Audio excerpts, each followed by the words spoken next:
और फिर स्टेशन के ऐन दरमियान में चाय का इकलौता खोखा नजर आया, जो पहले नहीं था।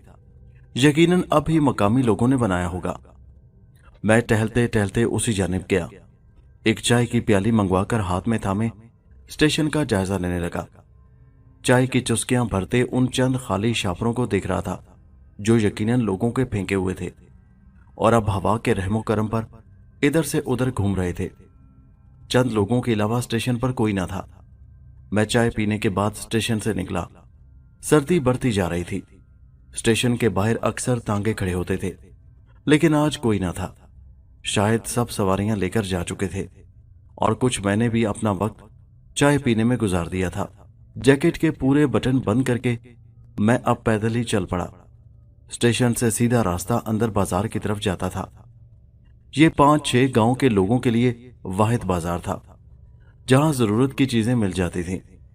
चूंकि ये एक छोटा कस्बा था, इसलिए सरे शाम ही दुकानदार दुकानें बंद करके घरों को लौट जाते और दुकानें बंद होने के बाद बाजार भी सुनसान हो जाते। मैं सोचने लगा कि चाय पीने के चक्कर में मैं गलती कर बैठा हूं। चलते चलते बाजार एक सड़क पर आकर खत्म हो जाता था, जहां भी कुछ तांगे बांध मिल जाते थे जो करीबी कस्बे में जाने के लिए वहां होते। लेकिन यहां पहुंचकर मुझे यह एहसास हो गया कि मैं पहले ही देर कर चुका हूं। बादलों की गरज के साथ ही बारिश शुरू हो गई। मैं तेज तेज कदमों के साथ बाजार की एक बंद दुकान के बैरूनी टीन की छत के नीचे खड़ा होकर किसी गाड़ी की तलाश में था। गालिबन 1 घंटे से जायद मैं वहां खड़ा रहा। बारिश रुक गई, लेकिन गाड़ी तो दूर, अब मेरे अलावा वहां कोई इंसान भी नजर नहीं आ रहा था। अंधेरा पूरी तरह छा गया था। सर्दी बेपनाह पड़ गई थी। मैंने बैग से अपना मफलर निकालकर गर्दन के गिर्द लपेटा और पैदल ही गांव की तरफ चल पड़ा, जो बाजार से 3 किलोमीटर दूर था। बचपन में स्कूल से मिलने वाली गर्मियों की छुट्टियां गुजारने मैं नानी के यहां इस गांव में आ जाया करता था।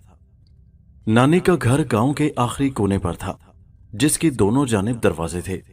एक गांव की जानिब जाता था और दूसरा दूसरी जानिब सड़क थी, जो एक तरफ दूसरे कस्बों तक और उसी बाजार तक जाती थी जिससे मैं पैदल आ रहा था। मैं अली मोहम्मद एक खलीजी मुल्क में एक निजी कंपनी में सेल्समैन की नौकरी करता था। वालिद पहले से वहां मौजूद थे, जिन्होंने एक एक करके सारी फैमिली को वहीं बुला लिया था। नानी का इंतकाल हो चुका था। अब गांव में सिर्फ नाना और 3 मामू और उनकी बीवियां ही थी। गांव में एक मेला लगा करता था।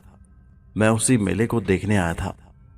जहाज वक्त से 2 घंटे देर से लाहौर एयरपोर्ट पहुंचा। वहीं से रेलवे स्टेशन गया। आखिरी ट्रेन माड़ी इंडस के नाम से थी, जो लाहौर से वही निकलने वाली आखिरी ट्रेन थी जिससे मैं आया था। गांव के उस मेले की इंतजामिया मेरे नाना और मामू ही थे। उस मेले में पूरा गांव शिरकत करता। मैं बचपन में देखा करता था।